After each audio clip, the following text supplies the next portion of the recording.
For nearly a century, the coelacanth has been the passion of researchers and the bane of creationists. It was believed extinct for 65 million years, and yet it embodies a great event, the day a fish first left the ocean to reach the open air. And, as a result, a few million years later, man would be born. It's like finding a dinosaur still alive.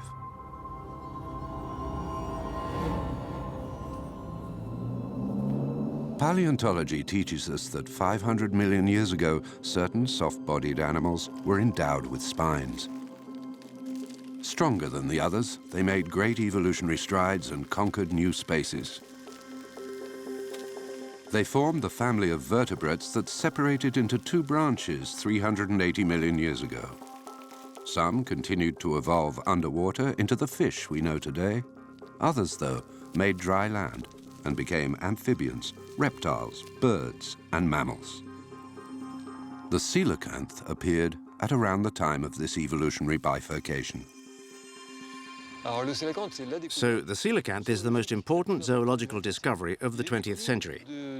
It had been known to 19th century paleontologists for a very long time. And they'd already determined from fossils that, with the bones in its pectoral and pelvic fins, it resembled a transitional form between an aquatic and a terrestrial animal. Coelacanths, therefore, were considered closely related to terrestrial vertebrates. But since they were only found in their fossil state, paleontologists of the 19th and early 20th century assumed they'd disappeared along with the dinosaurs. So in 1938, when a coelacanth was brought to the surface in South Africa, it was big news. There were headlines like, "Our great-great-grandmother has been found," "The dinosaur fish," etc.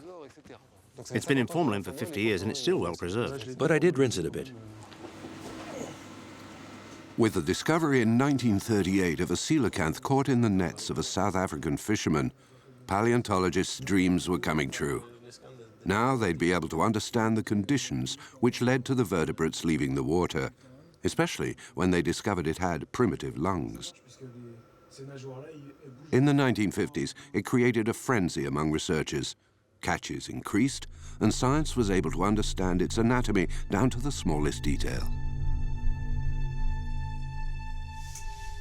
Studies conclusively determined that today's coelacanth is not the same one that rose to the challenge of dry land. Its ancestor has remained down in the depths, adapting itself to the abyss, and its lungs have regressed. But studies have shown that it is a distant forefather, whose appearance has changed very little over 380 million years, as if frozen in time.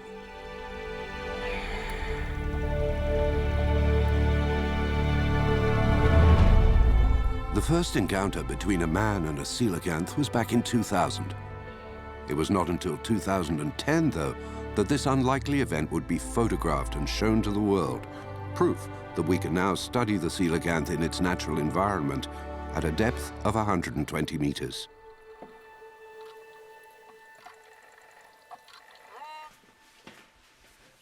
This feat was accomplished by Laurent Balesta, deep-sea photographer and biologist. His photographs, unrivaled to this day, have fascinated the scientific community, which was indeed Laurent's goal. The quality of his images is evidence of a new expertise in extreme deep-sea diving.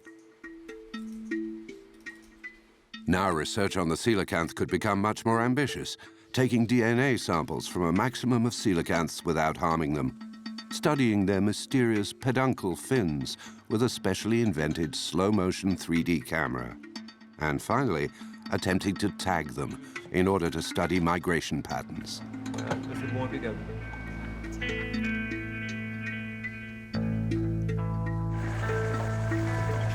It took Laurent 3 years to set up this scientific expedition, and it was paleontologist Gil Kebali who was the first to see the potential of his new approach. Together, they developed a new camera system that would break down every movement of the coelacanth's fins. Though heavy and cumbersome, it would have to descend to 120 meters and move delicately in order not to scare the fish. Looks like it's done. It's finished. Still needs a few tweaks, but the basic idea's there. It's really heavy. I don't know how you're going to carry it. No, but it should be all right in the water. It might even be too light. We'll have to weigh it down. And there'll be two monitors, the master for this camera and the slave for that one. We'll have to find a handle for the side. There's a good handle here to adjust the, to establish the field of vision. But if the animal moves to the right or the left, you lose it. So you need a side handle. Handle there to... Okay. We'll add these accessories after.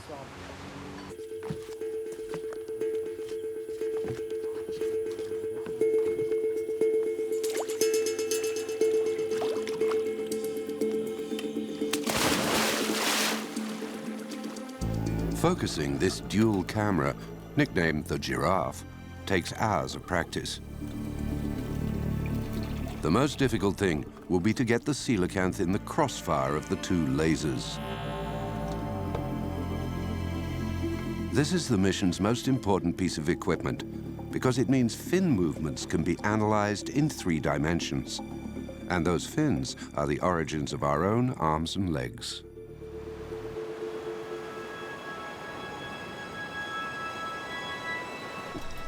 Laurent Balestin and his team attempt their first deep dive with their giraffe camera.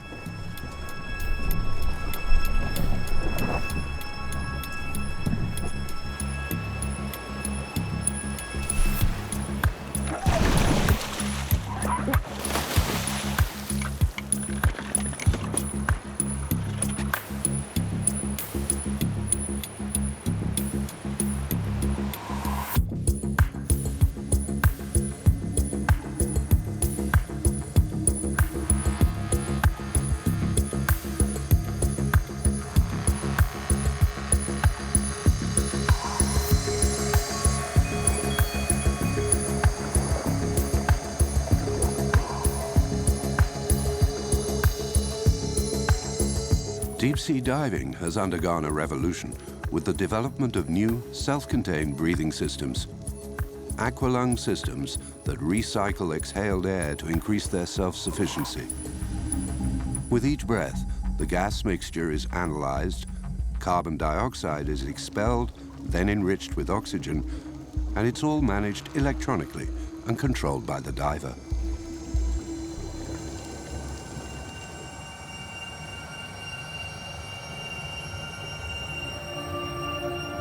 With this type of equipment, you can stay down at 120 meters for more than 30 minutes with a decompression stop of 4.5 hours and no extra gas cylinders. Limits have been extended, but it all took 10 years of development, as well as daily physical training with just one aim, to go deeper and stay longer, so science can try out new procedures that are too tricky for robots or submarines.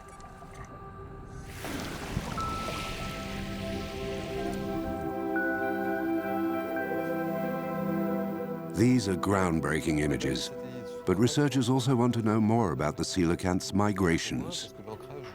So Gil Kebali and his team have come up with a tag to attach to the animal's back, the main point being not to harm the fish.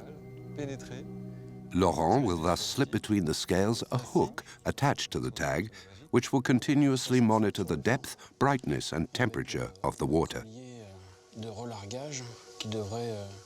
The hook will release the tag after 9 months.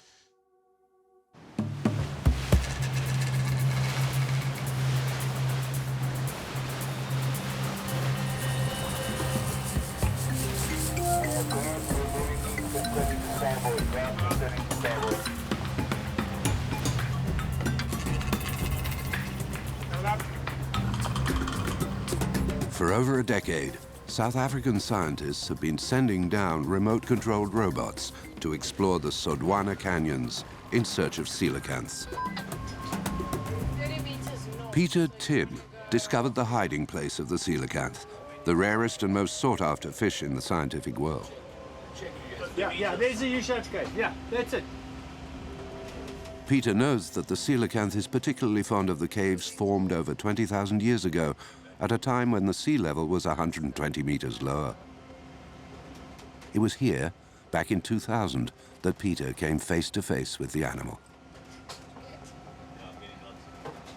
He is the only one able to bring Laurent Balester to where the coelacanths sometimes take refuge. But look, there is light. You see that there is a little bit of light? Yes. That means that the chimney is Yes. a sink.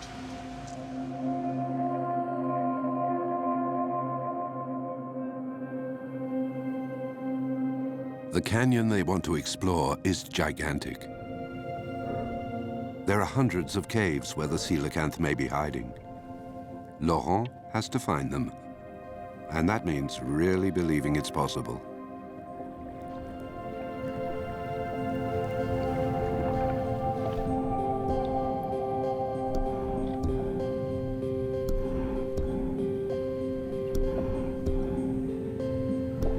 In this twilight world, Laurent discovers rare species that have never before been glimpsed by naturalists.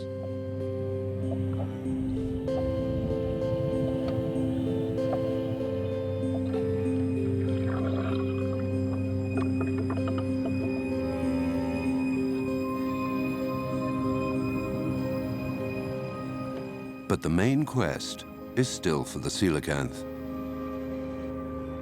Elsewhere in the world, in the Comores or in Indonesia, they live around 300 or 400 meters deep.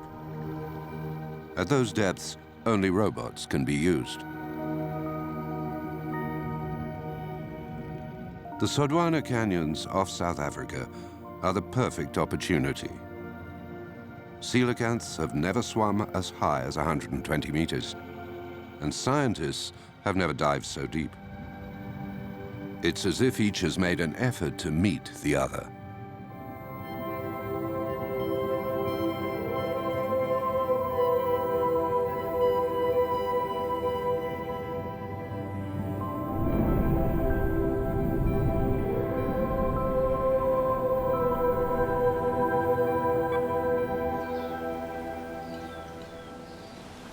The objectives of this project are extremely ambitious. Actually, it's almost impossible. Gil Kebali explained the scientific protocol to us. He said, it's difficult enough to go down 20 meters for a clownfish. We're going for a rare species at 120 meters. So, of course, it's very challenging. I'm not telling you that to put you under any pressure, of course. On the contrary, it's to make clear that nobody's obliged to do the dive. No, it's very dignified to be able to say, I just don't feel like it today, guys. Much more dignified than saying, okay, better to do it to keep up appearances. Well, maybe it's not quite like that, but I hope at least that spares us a bit of the inevitable anxiety. In any case, in 2010, we couldn't avoid it because the dives took place anyway. I wish I had some great philosophical statement for you, but all that comes to mind is what the Manchester United coach said to his players when they took to the pitch. Just enjoy the game.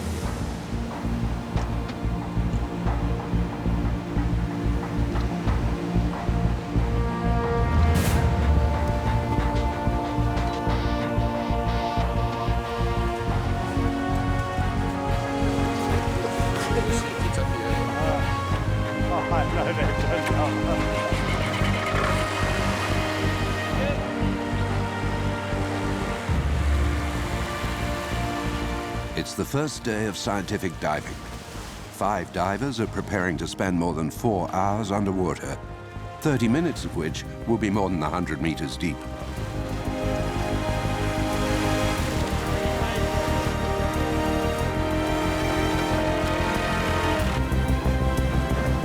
An expedition like this requires at least 2 boats, 3 rescue divers, and a lot of spare gas cylinders.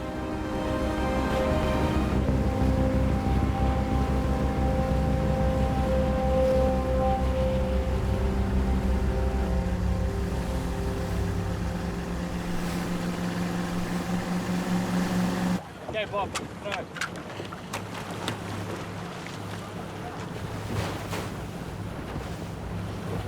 Peter Tim must estimate the strength of the current, which changes every day.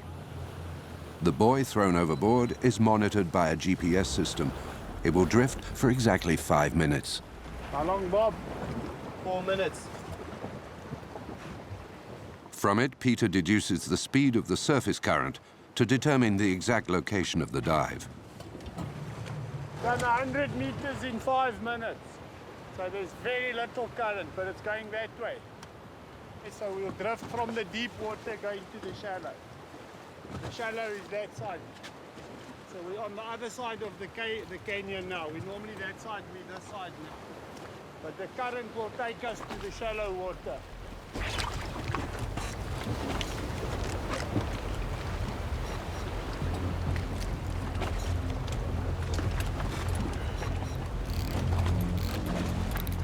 Okay, guys, on the word go, eh? Okay, 1, 2, 3, go!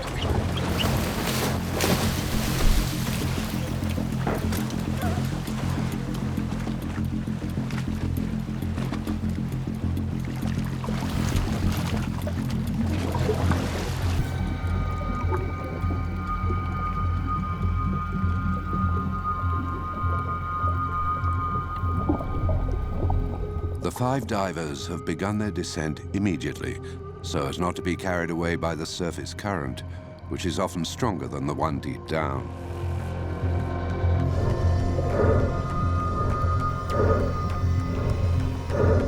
The descent has to be quick, 2 minutes to reach 100 meters. The water pressure increases very rapidly on the body and strains the eardrums. With practice, these divers know how to equalize their ear pressure without pinching their noses, which allows them to speed up their rate of descent. Little by little, the breathing mixture is enriched with helium to prevent nitrogen narcosis.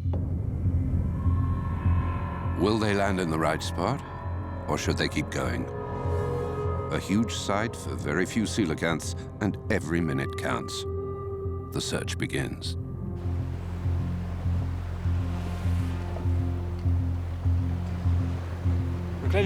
So the divers have just descended with their dual camera, the giraffe camera, to capture the coelacanths in motion. The purpose of these 2 high-resolution cameras is to study the delicacy, the complexity of the coelacanth's manner of swimming.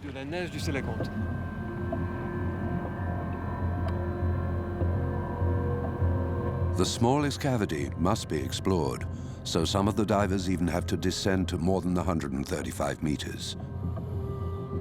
But the deeper you go, the more your blood is saturated with inhaled gas, so you'll need endless decompression stops during the ascent. Divers never forget that, so going further down is always worrying.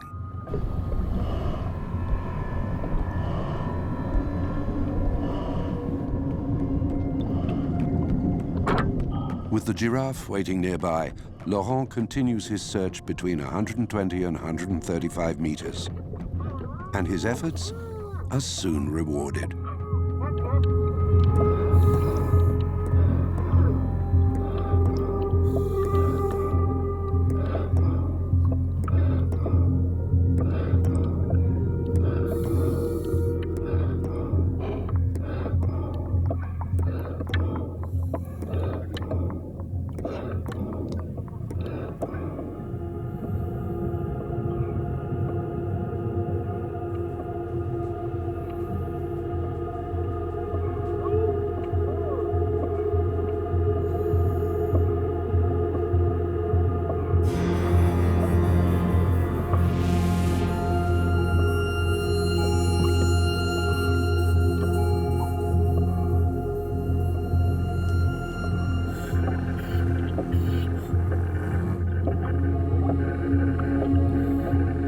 The giraffe camera films the movements of the coelacanth from 2 angles, as well as in slow motion and in 3 dimensions.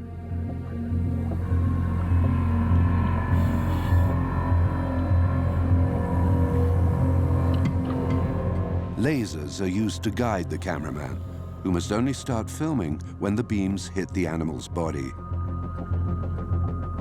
You can't film for long. At 500 images per second, each shot can only last 4 seconds.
The coelacanth's manner of swimming is extraordinary, first of all, because most of its fins are peduncular. That's to say, they're attached to the end of a little socket which is covered with scales. And when you dissect these sockets, there are bones inside, just like the beginnings of feet in terrestrial vertebrates, and of arms as well.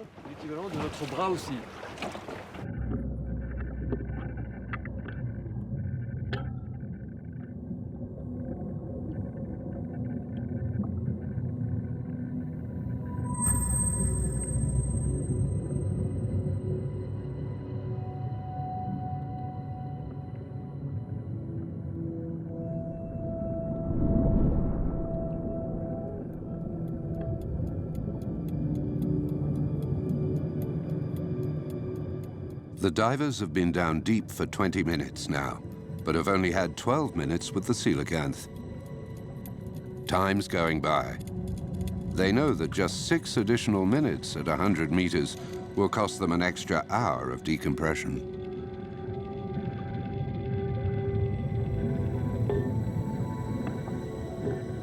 Today, it's the coelacanth itself that calls a halt by disappearing into the abyss.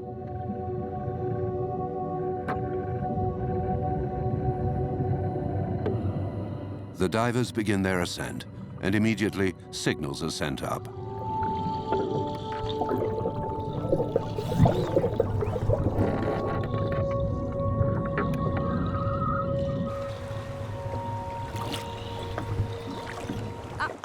There's Thibault's boy. And everything's okay. No cause for alarm. 23 minutes. 23 minutes, not bad. That means they had something to do down there.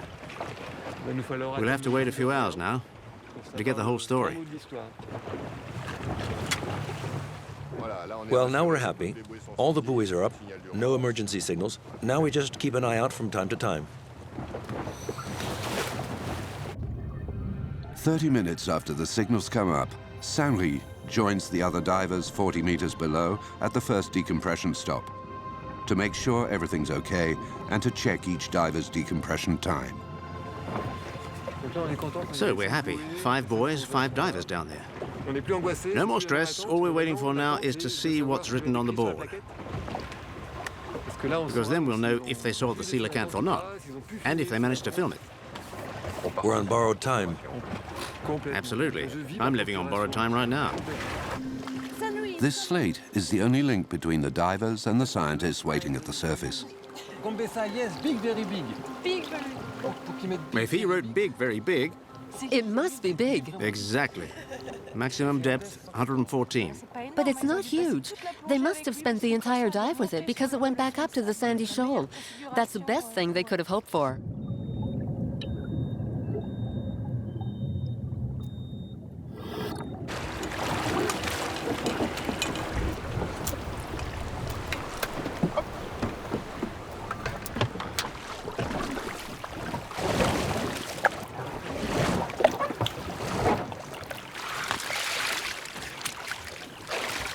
What a dive.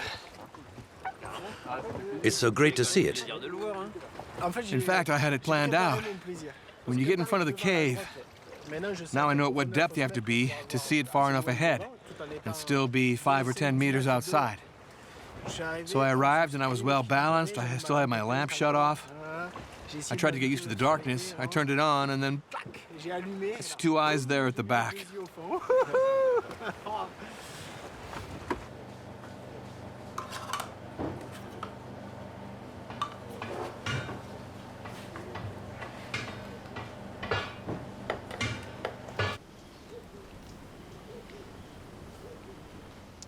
So, Yes, it's great. you like our shots? They're great. They're perfect. Really? There you've got the entire animal. You've got the movement in one shot, and in the other shot, you've got the movement for the same fin. Oh, that's great. It looks like they work like oars. Right, like oars. And everyone was just focusing on the 2 pectoral and the 2 pelvic fins, since they were supposed to be the feet. The ancestors of our feet. But nobody had ever looked at the... The 2 other fins that are also peduncular. Yes. And apparently, from what we can see here, and in all the images Yannick has provided us with, they're the most active ones. The most active and the most flexible, the most mobile. It can really turn like a wrist in all directions. For a stationary analysis, it's perfect. Next, if we could really get a lateral view of the coelacanth. That's what we do now? Ideally, but it's not an ideal world with these conditions. Yeah, especially 120 meters. That would be great. Well, we'll go back tomorrow. The dance of the coelacanth.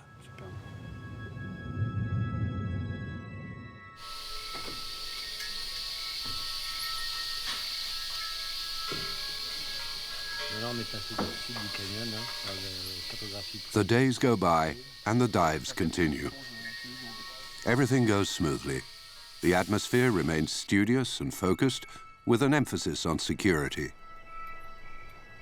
Laurent Balesta's team has never had an accident so far.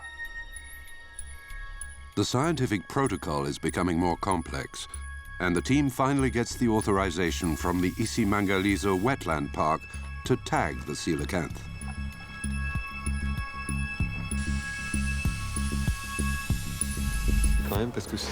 It's also the most disturbing thing for the animal, but it can't be avoided. It's what we call tagging. In any case, the tip will remain in that layer of fat just under the scales, Well, this part here actually goes into the animal. which floats around a bit. How long will it stay on? Oh, it's programmed for 9 months. And then there's a kind of electrolysis and it just comes off. Yes, it disintegrates. After 9 months, midnight, the tag floats up to the surface. And sends all its data. We can do a lot with these summaries sent by satellite. The difficulty is actually finding the tag because it's got all the data in it. That means daily readings, temperature, light and pressure readings. So we could get more stuff, but finding it is very difficult. Isn't there a little message on it if someone finds it? Yes. If it washes up on the beach? Well, there's the phone number and email address of the company that supplied the tag. And then we add a small reward. And anyway, we have the GPS positioning. So we can hang out on the beach. Well, it's not super accurate, but Peter said as soon as we see the tag is stabilized on shore, if it's not too far, he'll go down there with some of his team and look for it. That'd be great. It'll be nice. There you go. Okay, I'm tooled up. Let's go.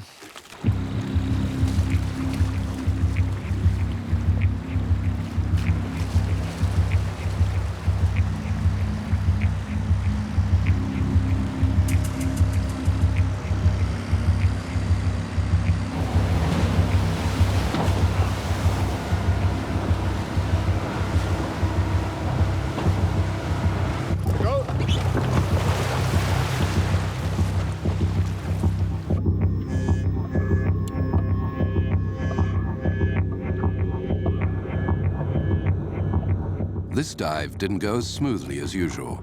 Nothing major, but at such depths, a simple misunderstanding could mess up the mechanics of the dive.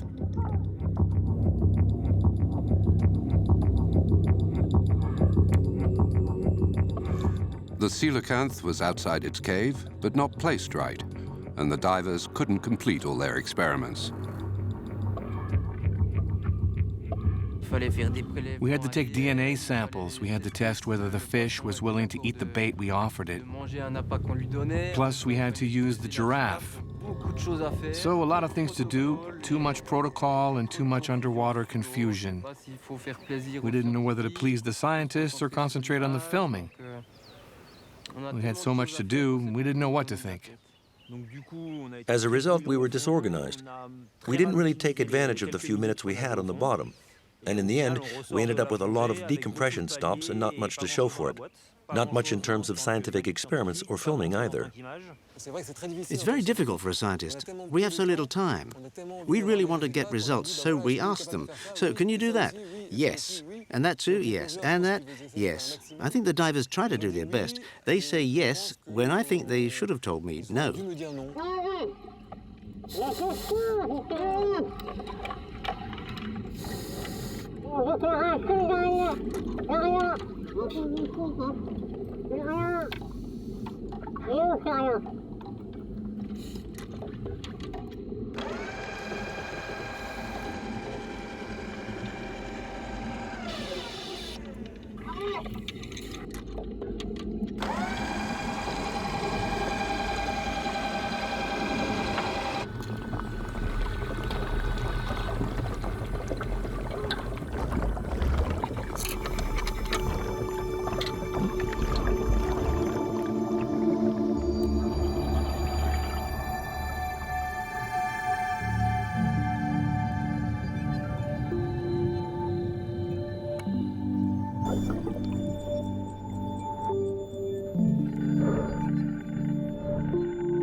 But even an unsuccessful dive comes with a price because of the interminable decompression stops. In the great oceanic desert, any floating object, including divers, becomes a luxurious haven for very young fish that are lost, hungry, and defenseless.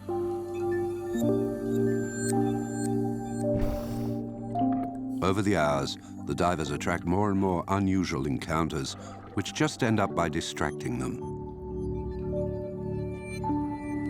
Coming from nowhere, it's like spontaneous generation. They put on an entertaining show for tired divers. They're like your little decompression pals.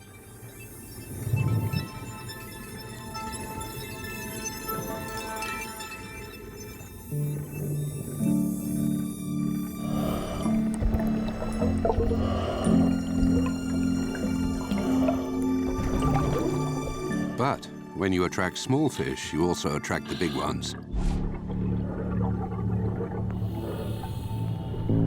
Today, the divers encounter a silver-finned shark, much bolder than the others. The hook and fishing line hanging from its mouth have probably made it more nervous. Several times, Laurent has to gently push it away.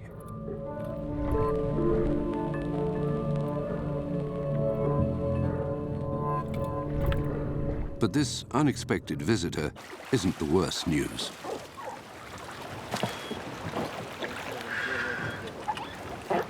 The water was too warm for the coelacanth. At 143 meters, it was still 24 degrees. There were no temperature layers, nothing.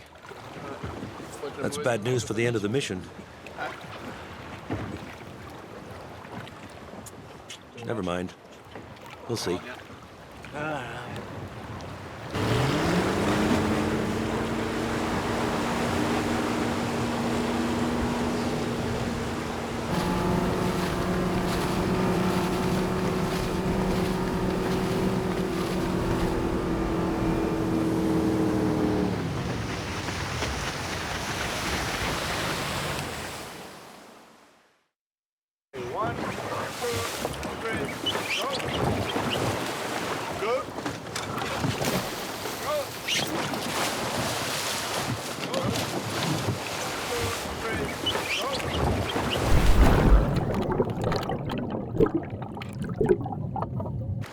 Here's the latest news. There's nothing. Nothing like no fish. No fish. Just one would be nice. Nothing. Thank you. For 8 days now, the divers in Jessa Canyon have come up with nothing. Laurent Ballester is getting skeptical. He's really been relying on the underwater maps to locate new caves. The reason is okay. On this boat, they have the latest multi-beam echo sounder, capable of, from the surface, giving them a glimpse of this invisible world. We're in an area which is relatively unknown. Peter has a lot of experience. He's made a lot of dives, but he found spots by chance. He didn't really know where he was. With this kind of equipment, you can really clarify things and make a precise mapping of all the structures at the bottom. Here we have the results on this color gradient map, which is actually a 3D image. You can look at it flat, but you can also move it around to find all the caves and overhangs, things like that. So there are several steps. There's the general mapping. We accurately mark the interesting spots. Afterwards, we send an ROV out over it, and finally the divers. There we go.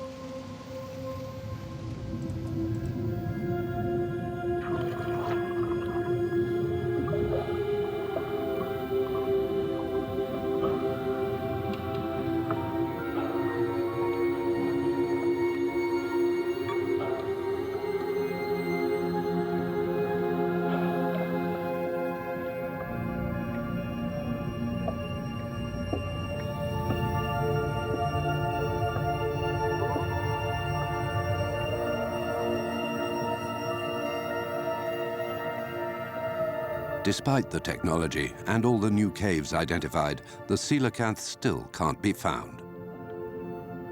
Laurent and his divers cover several kilometers underwater during the next 5 dives. The caves are empty. Since they can't film, the team take water and sand samples likely to contain the coelacanth's DNA. In the laboratories, scientists will even be able to isolate the DNA suspended in seawater.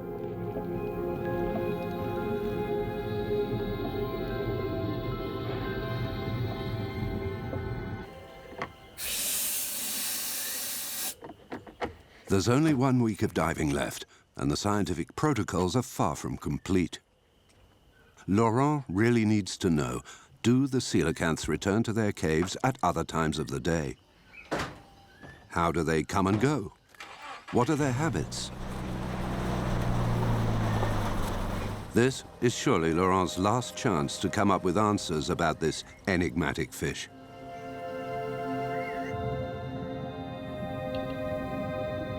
Laurent wants to try installing a camera for a few days at a depth of 120 meters. A device programmed to take a picture every 10 minutes over a 5-day period, somewhat like a surveillance camera. A better understanding of the fish's comings and goings would allow for fine-tuning of the diving schedules if the spy camera reveals that it comes back at other times.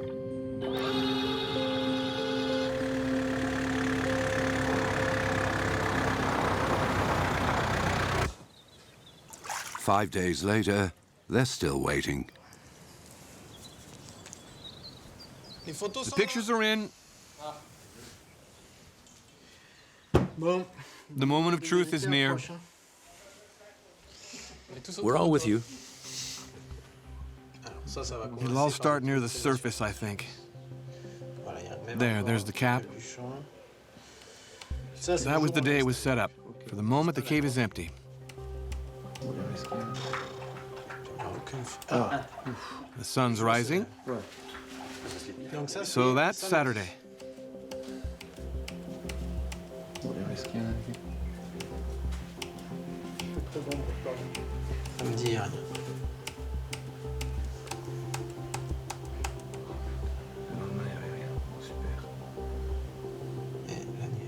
Okay, it's night.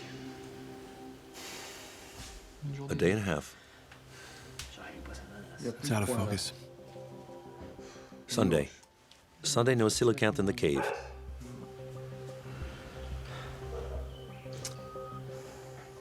There are a lot of fish. Well, it's hopeless. Maybe it showed up when we weren't there. there you go. That leaves just this morning, and then this morning till 10.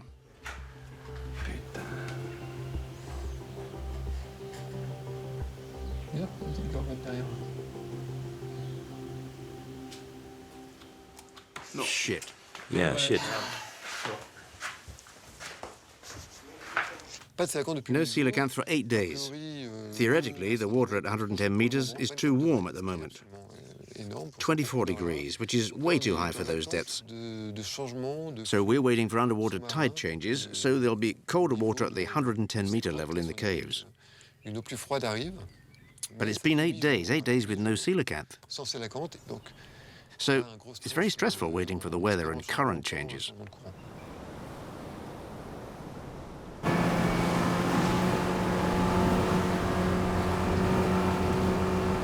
This is the last day of diving, and yesterday the water temperature was back down to 20 degrees at 120 meters, an encouraging sign.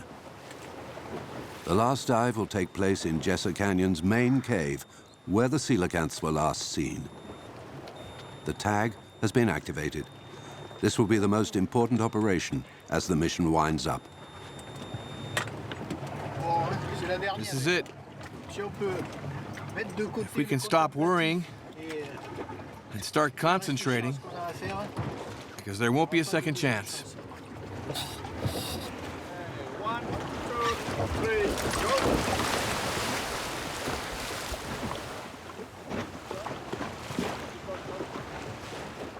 It's a tense moment. Yes, very. This is the big one. As for the divers, I don't know why they're so tense. They know they've given it their all, they've done everything. I think they still want to do more for us. Yes, and it's the last chance to see it, too. It's pretty frustrating.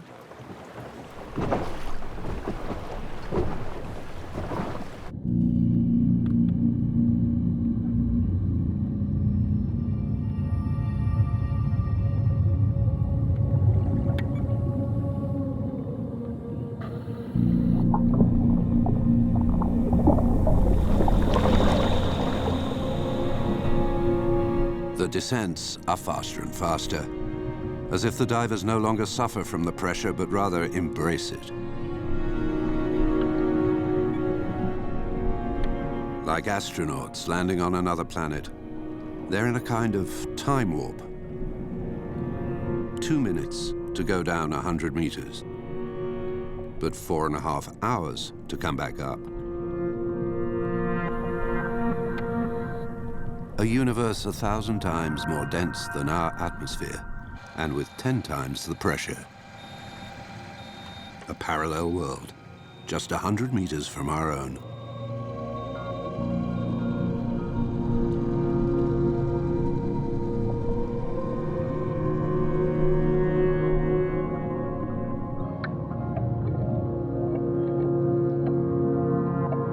And the coelacanth is there. On the very last day of diving, it all turns out to have a happy ending. The divers know there's just 30 minutes left on this expedition to finish all their scientific tasks and catch up all that lost time.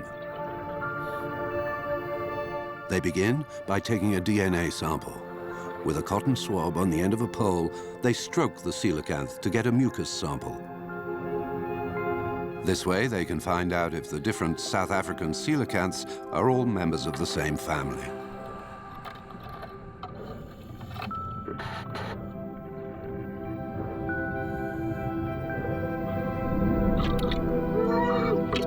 Suddenly, an angel goes by.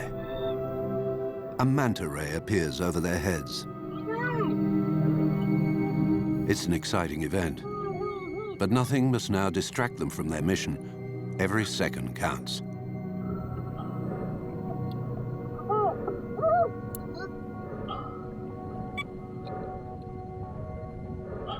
The coelacanth is coming out of its cave, so they have to try for some more shots with the giraffe camera.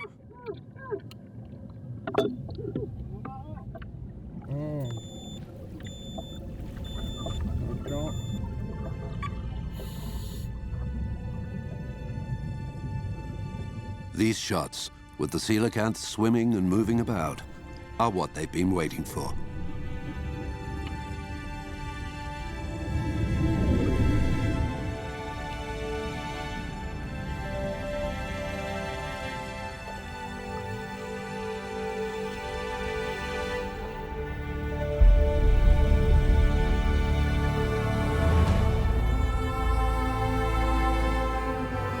And the trickiest task remains. The very last moments are saved for the tagging. This is the first time a diver has tried this on a coelacanth. Attaching the tag has to be done as gently as possible. Laurent slowly approaches it from behind and hooks the tag between its scales.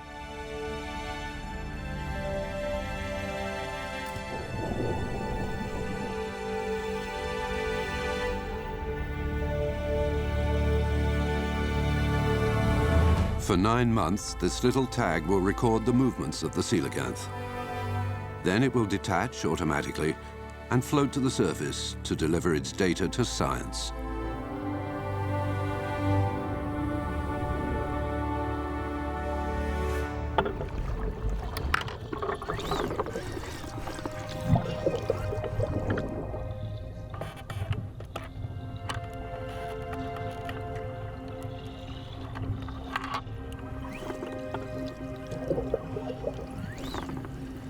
Here it is, right over there.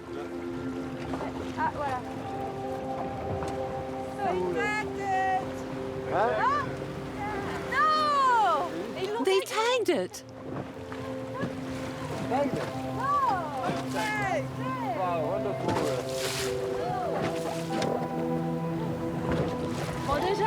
There was one coelacanth, and they tagged it. Yes, we tagged it. What's a really good end, Tanks, scooters. Bye, guys.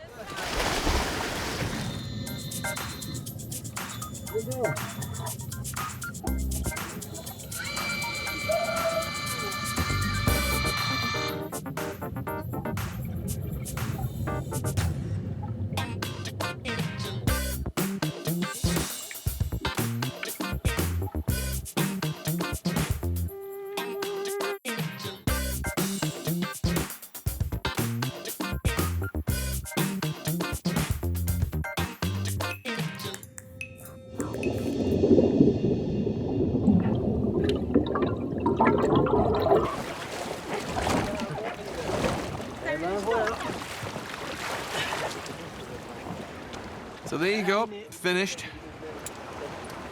But it's ending almost as well as it started. There was the coelacanth at the bottom. It had this thing on its ass. I pulled it off. I thought maybe you could use it. I saw it and I was bam! I took it off. I'll give this to Gael. He'll love it. You've been planning that gag for a long time. I've been diving with it for a week. Well, we'll just wait for its little sister to come back up.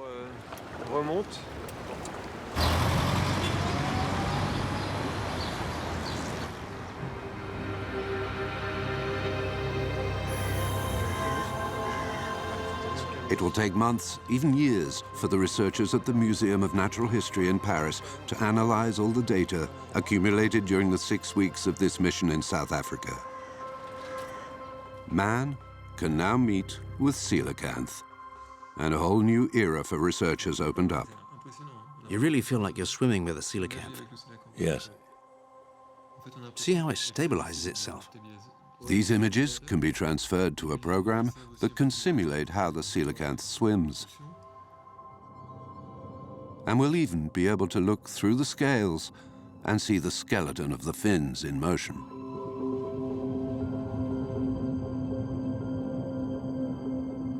The complex mechanisms of the coelacanth's fin synchronization will be revealed. It's a veritable trip back through time, covering 380 million years. And researchers have high hopes for the tag attached to the very last coelacanth encountered by the divers. Now, maybe they'll finally understand the behavior, movements, and migrations of this mysterious animal.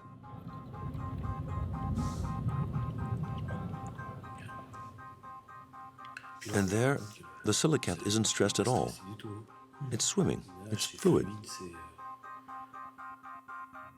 With this mission, researchers have proved that their scientific protocols can work well without disturbing the coelacanths, and at depths of up to 120 meters.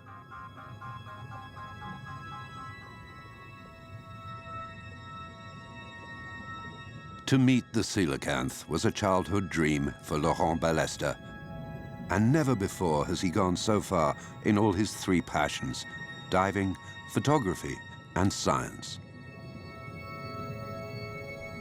Laurent and his team went in search of a legendary fish and found an entire ecosystem, a twilight world where every second counts and where any meeting seemed highly improbable.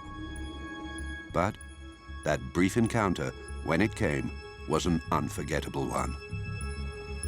Down here in the abyss, though, everything is yet to be revealed.